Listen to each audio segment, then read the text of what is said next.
Woohoo! Puni players! Robbett here.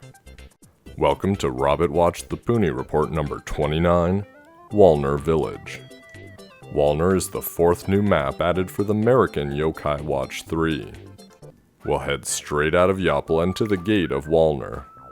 As usual, you can ask friends, use a sufficiently leveled up yokai, or pay to get through. We'll drop the 3,500 Y money and proceed. The first stage features Dinoshi.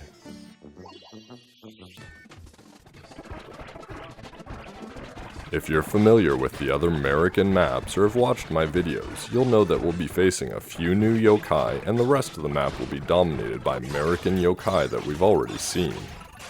A reminder that all American yokai, no matter what map they're on, can drop American chips in case you're trying to get any of the newer watches.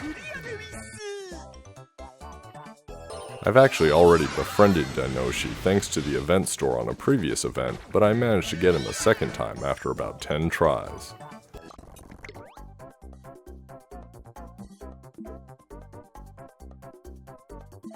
Dinoshi is a D-rank slippery all attacker.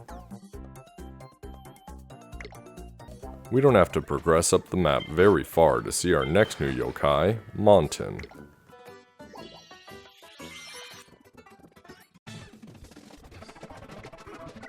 Unfortunately, while this map is ripe with American yokai, there's no new watch to go with it.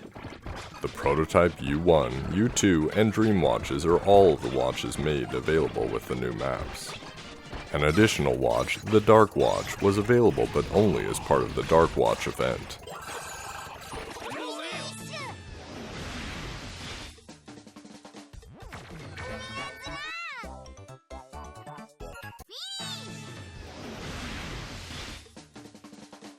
Mauten drops for me after only a few tries.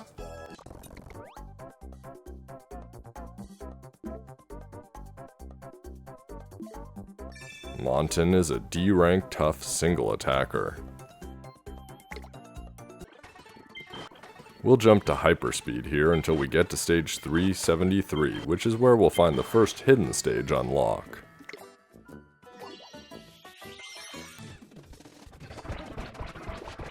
The unlock is based on combos, so you're going to want to make sure that you've got a team that can help you with that. For me, I'm using tracers, which naturally produce combos when their ultimates are used. An alternate technique would be to use bonus ball makers, or simply to manually make a lot of size 2 puni. The stage unlock is 55 combos.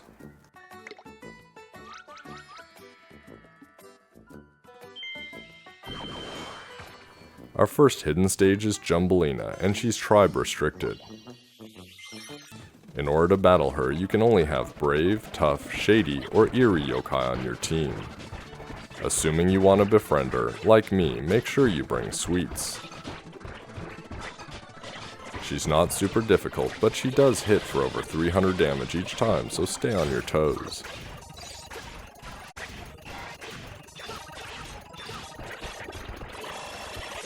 Keep in mind that befriending a hidden stage yokai generally is harder than on normal stages.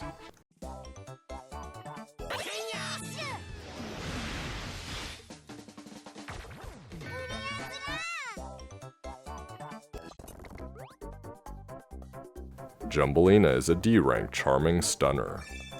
Just like Yapple Labs, there are a few conditions you need to satisfy in order to get to the boss of Walnur Village.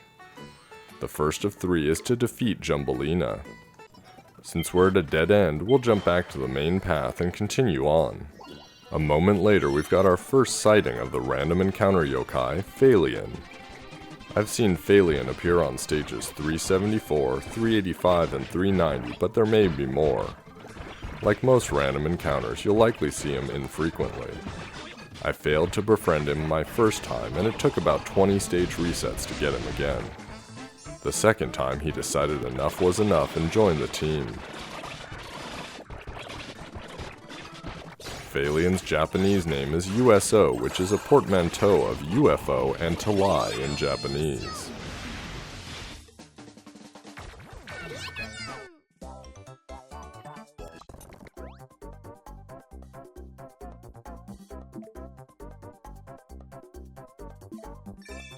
Failian is a C-rank mysterious bottom popper. Before going into the next stage, Whisper is telling us about needing to unlock 3 conditions to get to the boss stage, which will be to the left from stage 375 once we've completed them. I'm heading to the right and we hit another dead end. We'll actually come back in a little bit, but for now I'm jumping back to the center to go up and around to the top of the map. Stage 386 is the unlock to the second hidden stage. Here you're going to have to do damage specifically with a member of the Charming tribe. Otohime is an SS rank legend and current best all attacker with a side effect of healing. Thanks to tracers and OP single attackers in Puni, she's largely forgotten, so I'm taking the chance to use her here.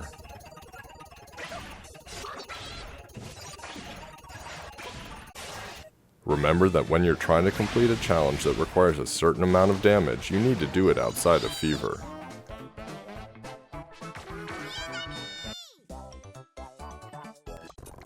Using Otohime, we easily did over 4,000 damage from a charming yokai, and the hidden stage is unlocked. Hidden Stage 2 features Uncle Infinite, or as Google Translate calls him, Absolute Grandpa. The stage is tribe-locked to only 2 tribes, Charming and Heartful. While Sun God Enma and Kirakoma are my go-tos, I love playing with Fukurokuju, and he's Heartful, so he's the choice. Uncle Infinite was actually my first ever crank from a Dream Roulette G1 coin, so I'm not going to sweat trying to befriend him. Uncle Infinite is an S-rank Heartful center popper. He's slightly more difficult than Jumbelina, he does around 400 damage each attack. I tried to go for a double Sultimate of Fukurokuju, but didn't pull it off. C'est la vie.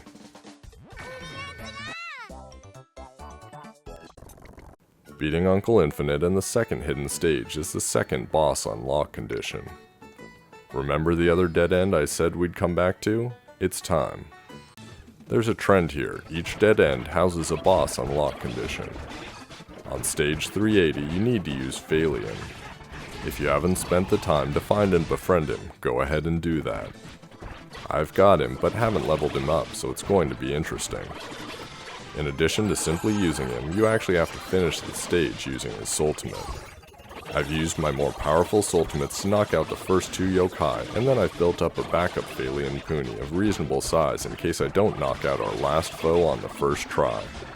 Turns out using 2 SS rank boosters and a level 1 Failian still packs a punch, and we're through the stage.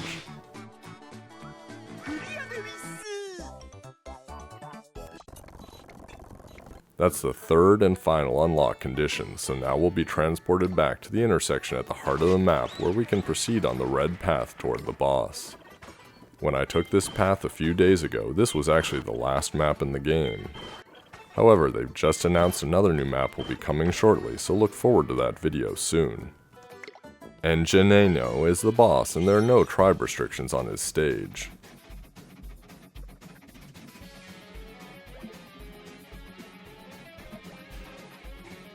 He hits for a little over 400 damage and has just under 26,000 hit points. I faced him numerous times during the Enma Budokai tournaments, and he's generally harder there. The main thing you need to watch out for is his special ability, which allows him to take a yokai out of your team and sideline them. While they're out, their Puni remain but can't be used, blocking the playfield. In order to get your yokai back, you need to do significant damage to Injyaneno. Just in time for Fever, I get Edison back, and you'll notice that all his Puni are still there, providing an easy way to connect them.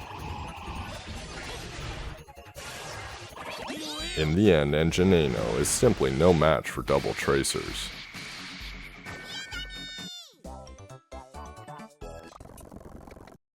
And sadly, that's it. For a long time this was the end of the road. Next week, however, this path opens up to Yoma City. I hope you've enjoyed the video.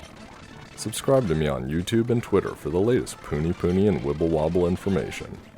Until the next video, good luck with the gacha.